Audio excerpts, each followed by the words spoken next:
Salve família vascaína, sejam bem-vindos a mais um giro de notícias do nosso Vascão. Vídeo de hoje aí com muita notícia importante, com muita informação aí, principalmente falando aí do jogo de ontem, né? O Vasco empatando em casa com o Botafogo, sendo garfado pela arbitragem, uma grande vergonha o que a gente presenciou ontem em São Januário, né? Pênalti não marcado, a arbitragem a todo momento invertendo faltas que eram para o Vasco, dando para o Botafogo. Uma grande vergonha. Espero que o Vasco se pronuncie de forma oficial sobre o ocorrido de ontem em São Januário, para que isso não volte a se repetir, que esse árbitro Anderson Daronco nunca mais apite partidas aí do Vasco da Gama. E vamos falar também sobre reforços, né? Porque o Vasco finalmente acerta contratações aí que a gente tanto vinha pedindo para o sistema defensivo. E tem detalhe, tá? Parece que o Vasco deu uma rasteira na equipe do São Paulo, que estava acertada com uma jovem promessa do futebol paraguaio, jogador de apenas 18 anos, que deve estar pintando no Gigante da Colina ainda essa semana, né? O jogador aí deve chegar ao Rio de Janeiro para assinar contrato com o Vasco, então a gente vai trazer todos os detalhes da chegada do colombiano Cuesta, né, que chega para ser aquele xerifão da zaga do Vasco. Vamos falar sobre esse atleta paraguaio, um meio atacante de 18 aninhos, que chega também para somar, para poder ajudar nesse meio de campo do Vasco. E vamos falar bastante também sobre a possível chegada de mais um zagueiro, o zagueiro Nathan Silva, que pode estar chegando ao Vasco em definitivo, tá? O Vasco pode estar apresentando aí mais 3 jogadores, 2 zagueiros, meio atacante. Então fica com a gente, acompanha o nosso vídeo aqui até o final, para você não perder absolutamente nada que a gente vai estar trazendo aqui no vídeo de hoje. Quero convidar você, vascaíno, que ainda não segue a gente, né? Você que ainda não é inscrito aqui no nosso canal, para se inscrever, ó. Lá embaixo do vídeo tem um botão escrito inscreva-se. Clica nele e venha se juntar aqui aos mais de 500 mil, né? Mais de 500 mil de vascaínos que já acompanham aqui o nosso trabalho. E quem puder dar aquela força, deixa o like no vídeo, compartilha com a rapaziada, siga as nossas redes sociais, todos os links aqui na descrição do vídeo para você acompanhar nosso trabalho, não só aqui no YouTube, mas também no X, no Instagram, no TikTok, em tudo que é lugar, notícia do Vasco, aqui sempre em primeira mão e com exclusividade para você vascaíno. Combinado? Então bora começar o vídeo falando sobre o jogo de ontem, né, cara? O Vasco aí voltando a atuar bem, Vasco voltando a fazer uma boa partida, dedicação, entrega, força de vontade e o principal para mim, organização tática. A gente viu um time bem postado desde o começo até o final do jogo. Finalmente, parece que o Fernando Diniz acordou e fez as modificações, fez as mudanças normais de jogo, né? Fazendo alterações ali corriqueiras, tirando o jogador da posição e colocando outro jogador da posição, sem tentar inventar muita coisa. E aí temos muitos pontos positivos, né, para tirar do jogo de ontem. Como eu falei, organização, entrega, força de vontade, mas também pontos de jogadores em si, né, cara? Que atuação do Jair, que atuação do lateral Lucas Piton, uma atuação de gala, né? Uma reestreia aí com a camisa do Vasco como titular do menino Cauã Barros, que, cara, comandou o meio de campo do Vasco. Que jogador, que classe, que vontade, que força física no meio de campo. Para mim, sei que o Tietê tá jogando muita bola, com todo o respeito, mas esse garoto não tem condições de ficar fora desse time. Porque, cara, pela entrega, pela forma que ele jogou ontem, o Diniz vai ter que achar um espaço para esse garoto aí nesse meio de campo do Vasco. E aí tivemos mais pontos positivos, bom jogo do Nuno, bom jogo ali do nosso Ryan também. Não foi um jogaço do Ryan, mas fez uma boa participação, né? A todo momento buscando participar, buscando ali aparecer, né? Atraindo a marcação. E, cara, no geral, pra ser bem sincero, era pro Vasco ter vencido, né, cara? Era pro Vasco ter saído com a vitória, não fosse a arbitragem, não fosse a vergonhosa atuação do senhor árbitro Anderson Daronco, que a todo momento invertia faltas, não deixava o jogo seguir ali com velocidade. E aí, para piorar, né, um pênalti extremamente mal deixado de ser marcado, né, ali no comecinho do segundo tempo, né, naquela jogada que o Coutinho quase faz o gol, depois o Ryan quase faz o gol, a bola bate na mão do zagueiro do Botafogo, na cara do Daronco. Ele diz ali que a bola bate na barriga. E para piorar, o VAR, que era para ter sido consultado, era para ter sido chamado ali, né, na cabine de vídeo, não chama a arbitragem, né? Aí fica realmente difícil, fica realmente complicado, né? A gente tem que jogar contra o Botafogo, que é um baita time, temos que jogar contra a arbitragem, contra a CBF. Realmente fica bem difícil, né, da gente conseguir, né, realmente sair com uma vitória numa situação dessas. Mas enfim, acho que muitos pontos positivos. Acho que se o Vasco repetir, né, essa atuação que teve ontem contra o Botafogo nos próximos jogos aí, Campeonato Brasileiro contra o Sport fora de casa nesse final de semana, na sequência da Copa do Brasil, no jogo da volta, né, lá no Engenhão, daqui a 2 semanas, o Vasco tem chances de classificar para as semifinais. Sim, temos chances. O próprio o treinador do Botafogo, após a partida de ontem, ele deixou claro que, meu irmão, o Vasco é um gigante, ainda mais agora, né, com as chegadas dos reforços que já estarão disponíveis aí para esses próximos jogos, que a gente vai falar já já sobre isso, né? O Vasco tem plenas condições, com toda certeza, de seguir na competição, né, para poder buscar aí, né, uma semifinal e consequentemente uma final e quem sabe um título da Copa do Brasil e aí se distanciar de vez aí da zona do rebaixamento do Campeonato Brasileiro. E aí a gente já mergulha de cabeça agora, né, nessa próxima rodada, contra o Sport pelo Campeonato Brasileiro, porque o Vasco já terá à disposição confirmado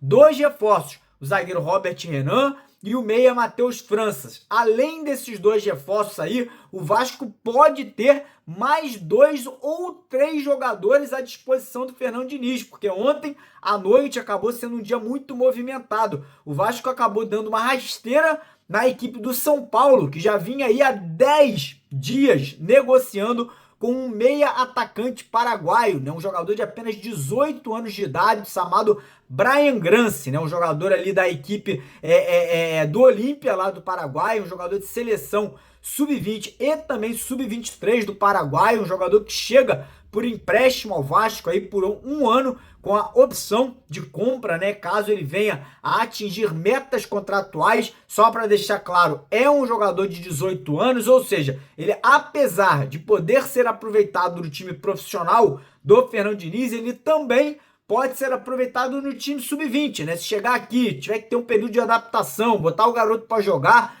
pode botar o menino no sub-20 sem problema nenhum, tá? Só para deixar claro para a galera que tá perguntando se é um jogador pro profissional, pode atuar tanto no time profissional quanto no time sub-20. E aí a notícia mais positiva da noite, que o Vasco finalmente fez uma contratação de peso para o sistema defensivo. Estamos falando do jogador da seleção colombiana que chega ao Vasco num contrato de empréstimo de 1 ano e 6 meses, né? Até o final de 2026. Esse contrato de empréstimo ele tem uma cláusula que obriga o Vasco a comprar o jogador caso ele venha a atingir metas contratuais, que muito provavelmente vai atingir, né? Que é o zagueiro Cuesta, né? Jogador, como eu falei, lá do Galatasaray da Turquia, jogador que provavelmente ano que vem deve estar servindo a seleção colombiana na Copa do Mundo, né? Ele é titular, já foi capitão da seleção colombiana em vários jogos, inclusive contra a seleção brasileira, que ele comeu a bola, jogou muito, tá? Um jogador de muita força física,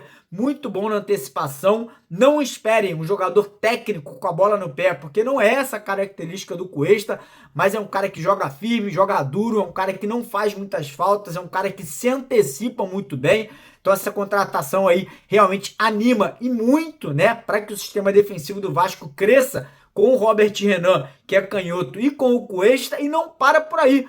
Como o Cuesta está chegando ao Vasco por empréstimo, ainda existe uma grande probabilidade do Vasco confirmar mais um jogador, né? Mais um zagueiro, que é a compra do zagueiro Nathan Silva, jogador brasileiro que atua lá no Pumas do México, né? Parece que o Vasco fez uma proposta que foi aceita pelo clube mexicano de pagar 5 milhões de dólares parcelado aí em 3 parcelas ali, né, de mais ou menos 1 milhão e 600 mil dólares, e pode ser que o Vasco anuncie nesses próximos dias aí, entre hoje e amanhã, essas 3 contratações dos 2 zagueiros, Cuesta e do zagueiro Nathan Silva, e também desse meia atacante que eu acabei de citar, né, o paraguaio Brian Grance. Então as coisas evoluindo, né, a gente fica triste pelo empate de ontem, mas feliz pela forma que o Vasco jogou. Não fosse garfado pela arbitragem, teríamos saído com uma vitória, teríamos saído com resultado positivo, e agora uma expectativa positiva. para esse próximo jogo contra o Sport pelo Campeonato Brasileiro, para que o Vasco continue atuando com a dedicação e a força de vontade que atuou ontem, pela estreia desses reforços aí recém-contratados, né? E os que ainda serão anunciados pelo Vasco no decorrer dos próximos dias. E não vai embora, porque o vídeo não acabou. Quem vai falar aqui com vocês agora é o nosso treinador, o Fernando Diniz, né? Que falou ontem após o jogo, e eu vou trazer na íntegra aqui toda a entrevista do Diniz para vocês aqui no nosso canal. Então deixa o like, se inscreva no canal e com vocês agora, Fernando Diniz, trazendo aqui a coletiva após o jogo de ontem. BTB Esportes. Queria que você analisasse a arbitragem do Anderson Daronco pelo pênalti não marcado. Se você pudesse falar um pouquinho também do Carlos Cuesta, reforço que acabou de fechar. Obrigado. Primeiramente, boa noite. Eu vi a imagem, eu achei um pênalti muito fácil de ser marcado, tão fácil de ser marcado quanto o do Piton. Foi muito parecido o lance. Mão aberta, o braço levantado. Eu não vi, não entendo. Não dá para... São critérios muito diferentes do futebol brasileiro, né? Isso que irrita muito. Assim como da cera, a gente vai jogar agora, o Hugo Souza fez cera, o Everson fez cera. O único jogador que foi expulso na história, igual o comentarista da Globo falou, que eu falei que o cara não era médico, ele falou que mas não é trouxa.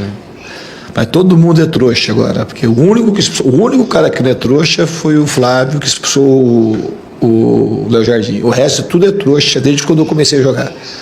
Tem trouxa a vida inteira, mas naquele jogo específico do Inter, teve um juiz que não foi trouxa. O resto todo mundo é trouxa. Então essa falta de critério que tem, que irrita muito.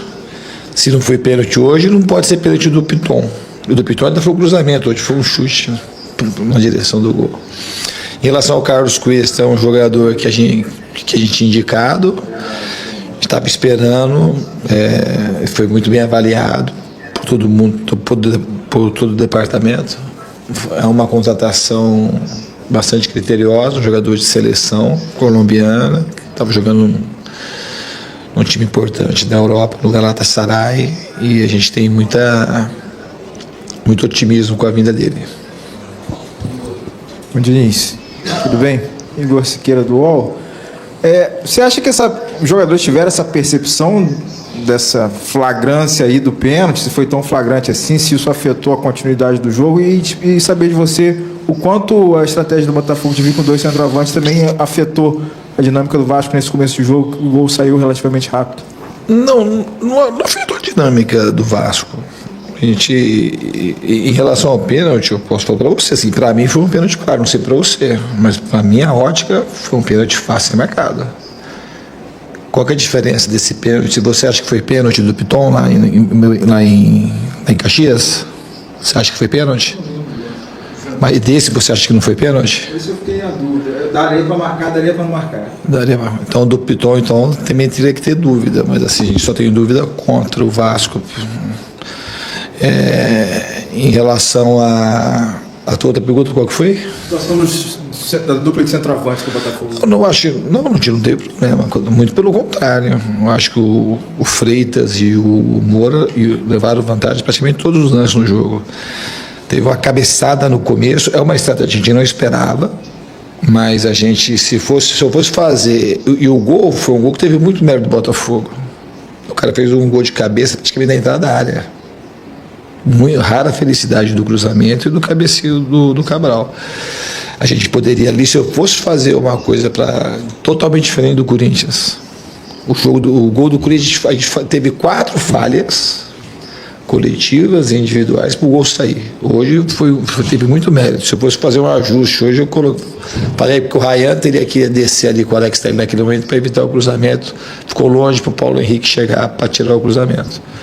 Mas é o detalhe do detalhe.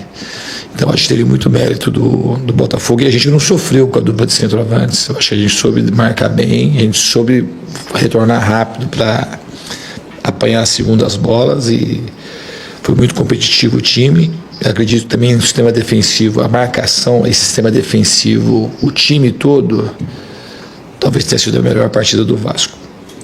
Diniz, você gostou da dupla Jair e Barros? Eu estou te perguntando porque O Jair foi escolhido por nós o melhor em campo e o Barros saiu aplaudido pela torcida do primeiro jogo, assim que ele começa desde o início. O que você achou dos dois?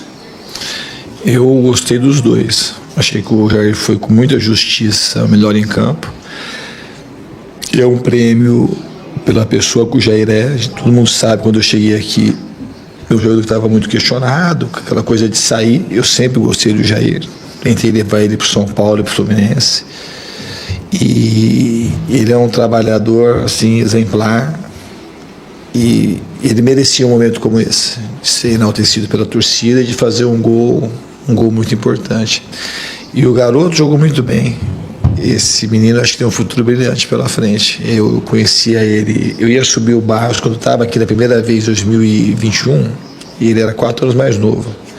Então, ele era do Sub-17, era a turma dele, do Andrei Santos, o Marlon Gomes.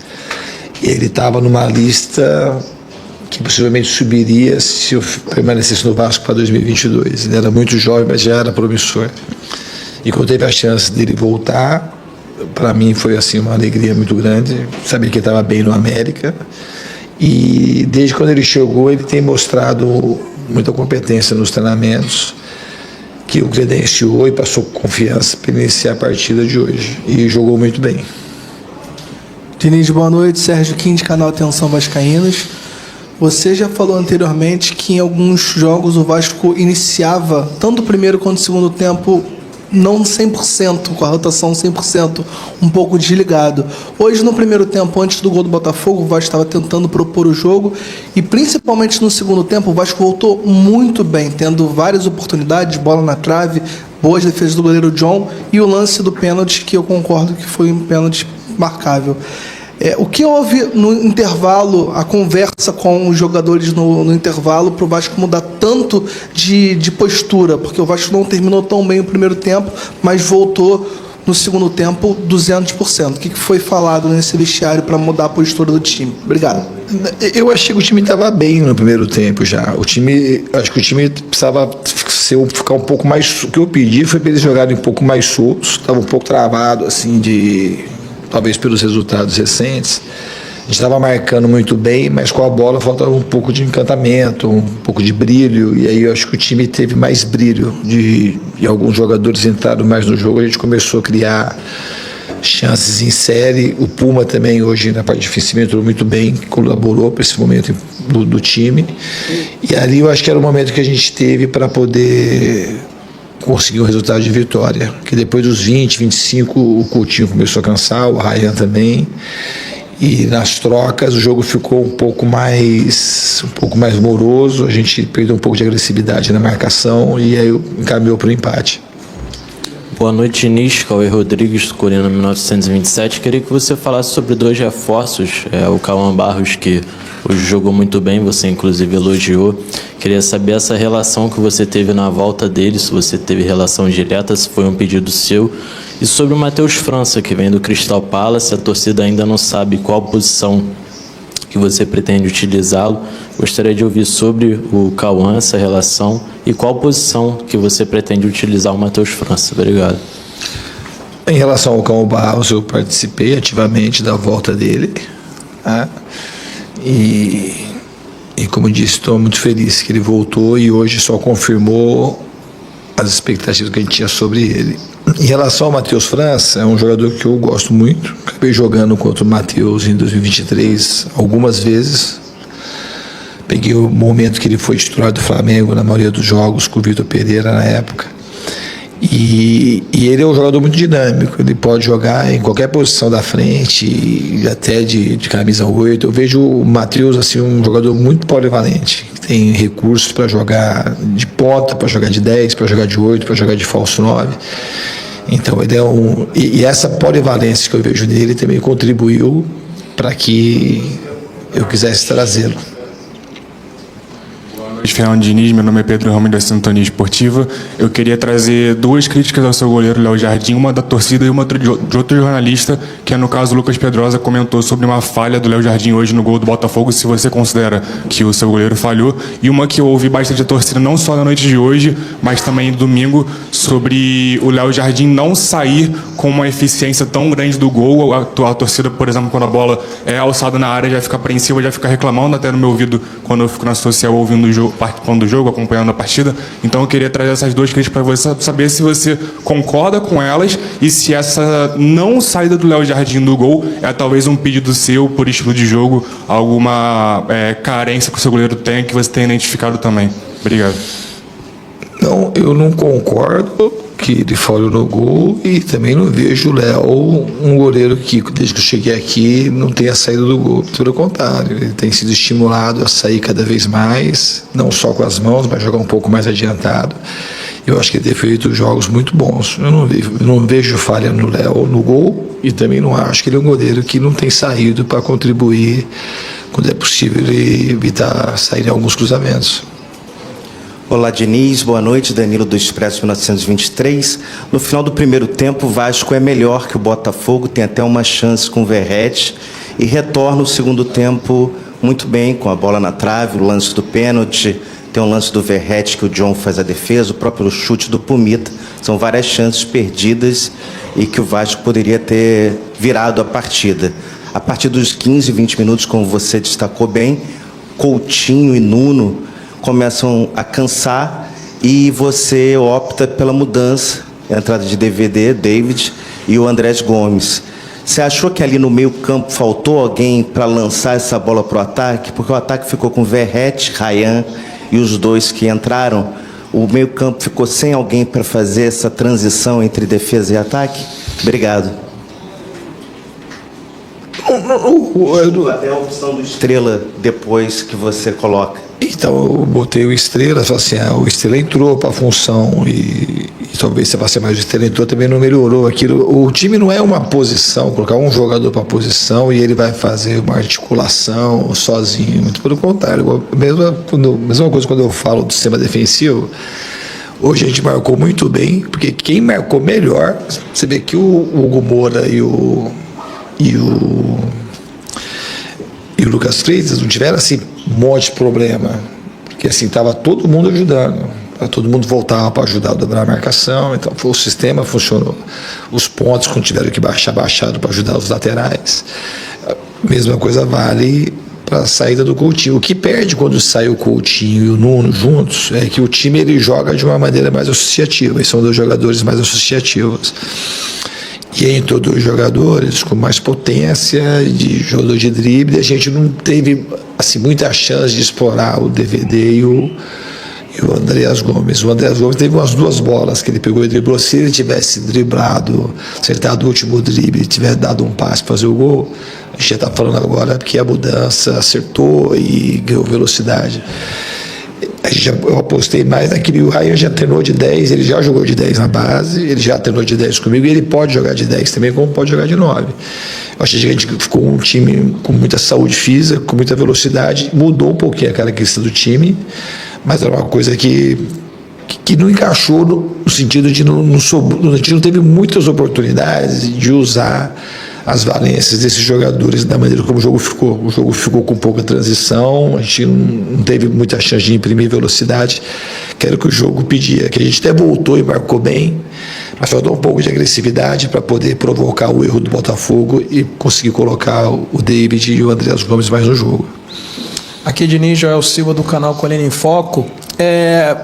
Como é que você atribui esse empate? Qual é o seu sentimento? Você acredita que o Botafogo leva uma vantagem? Como é que você vê essa questão do confronto em si para o jogo da volta? E falasse também dos reforços, né? Do Robert Renan e do próprio Matheus França, do Tietê também, que pode... Será que ele pode ser? Aí eu quero saber como é que está a condição física dele projetando o próximo jogo. Sobre isso que eu queria saber. Eu acho que o Tietê até lá vai ter condição de jogar, porque ele teve um estiramento leve. Hoje a nossa expectativa é essa, de que lá ele esteja em condição de jogar. Em relação ao Robert Renan e o Matheus França, gente tem que ter um pouco de calma, porque assim, faz muito tempo que eles não jogam. O último jogo do Robert foi, acho que em maio, e ele estava na Arábia Saudita. E o Matheus França teve um período de férias, ele teve uma lesão e estava voltando a trabalhar com o time agora, faz uma semana, 10 dias. Então, que a data da FIFA vai ajudar, mas a gente precisa ter um pouco de calma para saber quando que a gente vai poder usar os dois na plenitude. E o seu sentimento? O sentimento que eu acho que a gente teve as melhores chances, que a gente podia ter ganhado, ter vencido a partida, e o jogo está aberto. Obviamente que o Botafogo jogar em casa, a gente não conseguiu fazer valer o fator casa para ter uma vitória. E o Botafogo vai ter assim a vantagem de jogar o jogo da volta agora com o resultado de empate no Newton Santos. Mas não é uma coisa determinante, é uma vantagem que, se fosse ao contrário, também nós teríamos. É uma vantagem, mas não é isso que vai determinar quem vai passar. Acho que essa vaga está totalmente aberta. Boa noite, Diniz, Jonathan, canal Mário Coelho e João Vascaíno. O Vasco apresentou uma melhora dentro de campo, né, em vista aos 2 últimos jogos. A torcida esperava a vitória, mas infelizmente não aconteceu. Aqui você atribui a melhora da equipe dentro de campo e qual é a expectativa para o jogo de volta que acontece no Newton Santos? Dos últimos 2 jogos teve uma mudança completa na postura do time, em tudo. O time muito mais aguerrido, muito mais combativo, muito mais solidário, jogando muito mais próximo, com muito mais concentração no que diz respeito ao plano de jogo e à parte tática. E a gente hoje voltou a ganhar o jogo, que é um jogo difícil. A gente jogou contra um time muito forte, muito bem treinado, com muitas boas peças de reposição. Então teve um jogo que eu fiquei contente com o desempenho do time. O resultado não. O empate não é um resultado que me agradou no jogo de hoje. Mas assim, a postura do time eu gostei muito. E projetando, como eu já tinha respondido anteriormente, projetando o jogo de lá, acho que vai ser um jogo duro, o jogo está em aberto. E a gente tem 15 dias, os 2 times aí têm 15 dias para poder se preparar para essa partida decisiva. Boa noite, Diniz. Pedro Cobalé do Lance. A minha pergunta é com relação ao PH. Ele sentiu algumas vezes no primeiro tempo, ele ficou de fora do jogo do Juventude por uma indisposição. Quanto o Corinthians, ele foi poupado também. Você até falou que talvez desse para forçar ele ter condição de jogo. E hoje ele sentiu algumas vezes e foi substituído. Se puder atualizar um pouquinho a situação dele? O Paulo ele tinha um desconforto na coxa. A gente fez um exame de ressonância magnética que acusou um pouquinho de edema mínimo lá atrás. E ele foi, a gente junto com a comissão técnica, com a comissão médica e com ele, o departamento todo, a gente foi avaliando e com muita cautela botando ele para o jogo. Então foi uma coisa muito pensada. E ele provavelmente não teve nada grave, porque ele estava com desconforto, o desconforto foi aumentando, mas provavelmente ele não teve ali uma lesão grande, coisa desse tipo. A gente vai reavaliar amanhã e agora tem esse período aí da data FIFA. Obviamente que provavelmente o jogo do Sport ele vai estar fora e para o jogo do Botafogo ele deve estar à disposição de novo. Diniz, boa noite. Diogo Costa aqui da Rádio Grande Rio, Rádio Web Total. E a minha pergunta é sobre a questão da criação mais no terço final. O Vasco tem produzido bastante. Teve o jogo do Santos, teve o gol do Tietê, o gol do Coutinho, que teve uma triangulação ali no terço final, uma qualidade melhor. E em relação ao jogo do Corinthians e o jogo do Juventude, o Vasco teve um bloqueio ali no meio, muito movimentação. E o Botafogo também fez esse mesmo bloqueio ali, claro, parando a principal arma de criação do Vasco, que é o Felipe Coutinho. Como sair e ter mais esse espaço final, um passo final melhor, como por exemplo o Verret teve durante o jogo, que o John fez uma grande defesa, acho que talvez poderia ter dado uma cavadinha para fazer o gol. Como fazer esse time produzir mais durante o decorrer dos jogos, esse tipo de jogada, que o Vasco tem essa qualidade? Eu acho que a gente produziu muito durante esses meses que eu estou aqui. Eu concordo contra o Corinthians e contra o Juventude, a gente produziu pouco, porque o time jogou mal, na verdade. Marcou mal, o time foi lento, foi desconectado. E hoje o time jogou bem. A gente produziu, o Salati teve pelo menos 5 chances para fazer gol, que é bastante chance num jogo como esse, jogo de mata-mata. Não é pouca coisa, ainda mais jogando com um adversário que sabe se defender bem.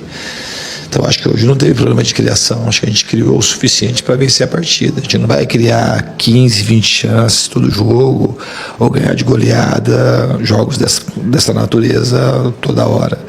Então hoje a gente criou o suficiente para poder ter vencido o jogo, que nos daria uma vantagem para o jogo de volta.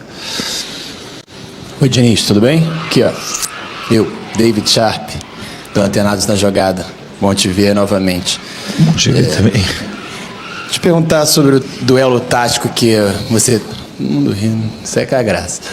O duelo tático com o David Ancelotti, porque ele falou aqui que o time dele não trocou tantos passes assim por causa do gramado, que lá no Newton... Mais por trás. Apesar de eu ter pedido coisas semelhantes ao Ganso, não, eles jogam um pouco diferente.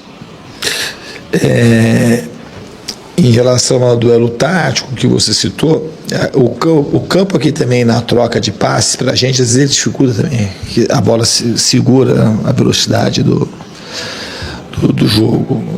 Por exemplo, no Morumbi ou no Beira-Rio, ou na Vila Belmiro, mas falando do Beira-Rio e Morumbi principalmente, que a gente tem jogado, é um campo que a bola anda com mais velocidade, quica menos e segura menos. Para a gente também é bom. No sintético já é uma coisa que favorece muito quem joga no sintético. Eu já falei mais de uma vez, eu já trabalhei em times que o campo era de grama sintética, o Atlético Paranaense, e o time que joga nessas condições leva uma vantagem, porque o jogo muda muito. Eu não sou um cara favorável à grama sintética.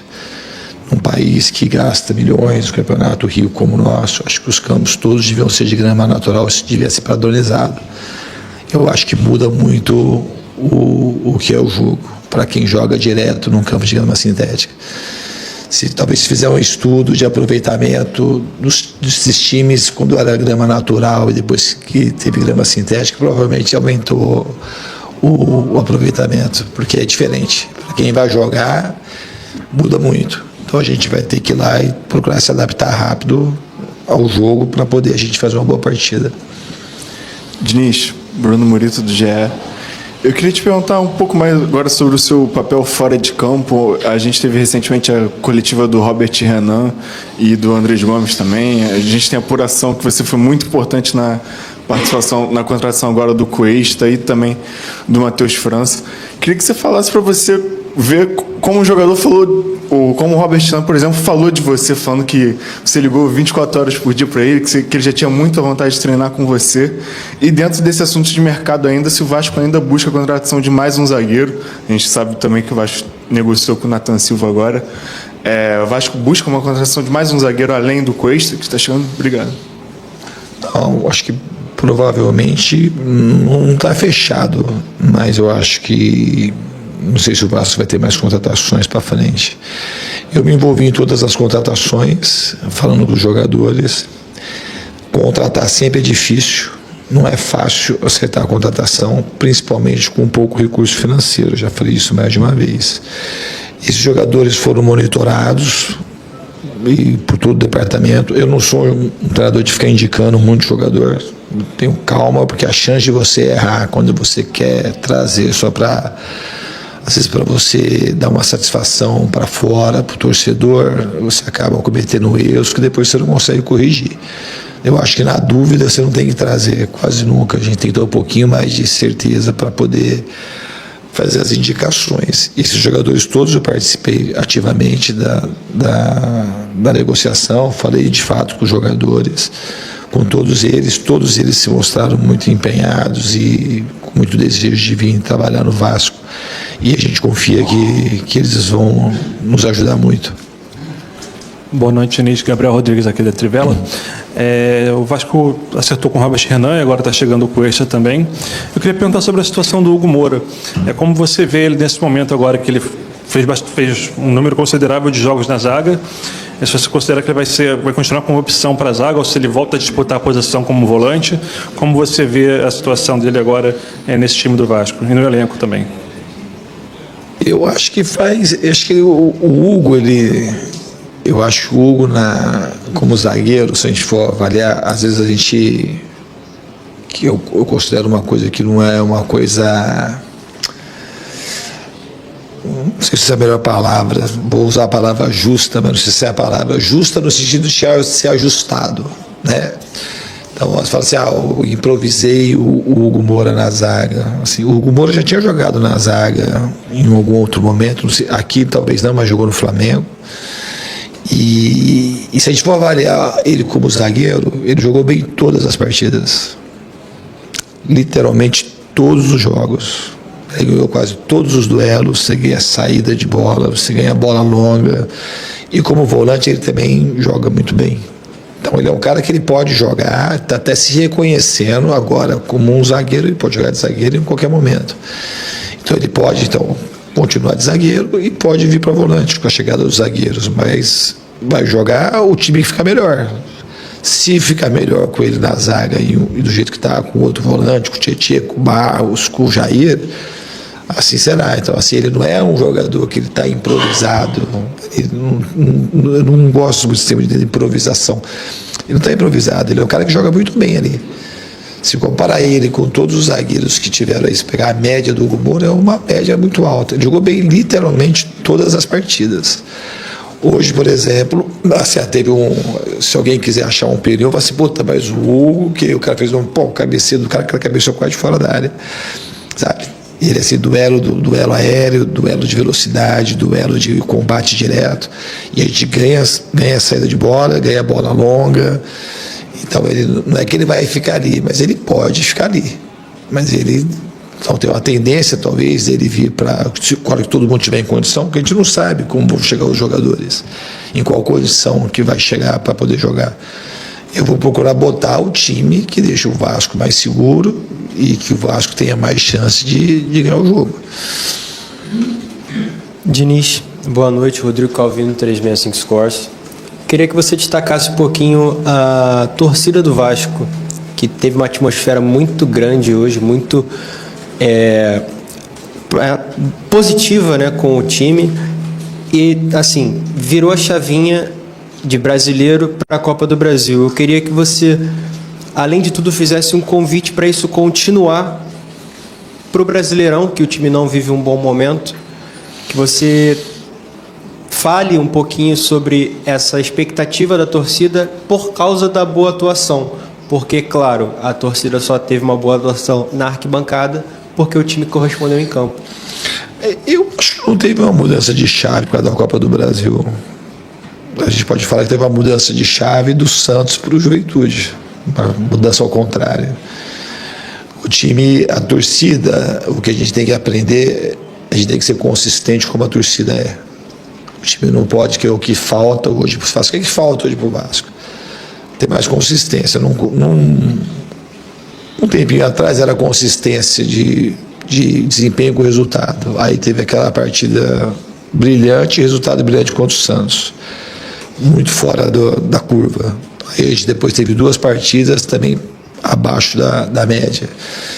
E a torcida do Vasco ela é quase que perene. Ela é constante, ela é vibrante, ela tem desejo. E a gente tem que eu acho que aprender com a torcida a ter essa consistência. Boa noite, Diniz. Alex Vila, Rádio Bate-Fundo Esportivo. Bom, você já falou um pouquinho sobre isso, mas queria que você entrasse um pouco mais a fundo.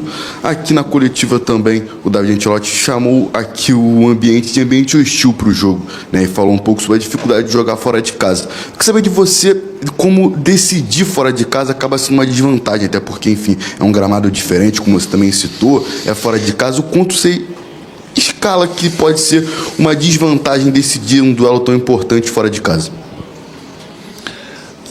Uma desvantagem sempre tem, porque jogar dentro da sua casa é um fator importante, mas não é determinante, é importante. Então a gente sabe que jogar no Newton Santos vai ter a torcida do Botafogo que vai incentivar o time, como a nossa incentivou, e E tem a questão do gramado que a gente tem que procurar se adaptar rápido. A gente já jogou lá algumas vezes, o Vasco já jogou lá, mas eu repito, é diferente jogar gramado de grama sintética. Obrigado, Diniz.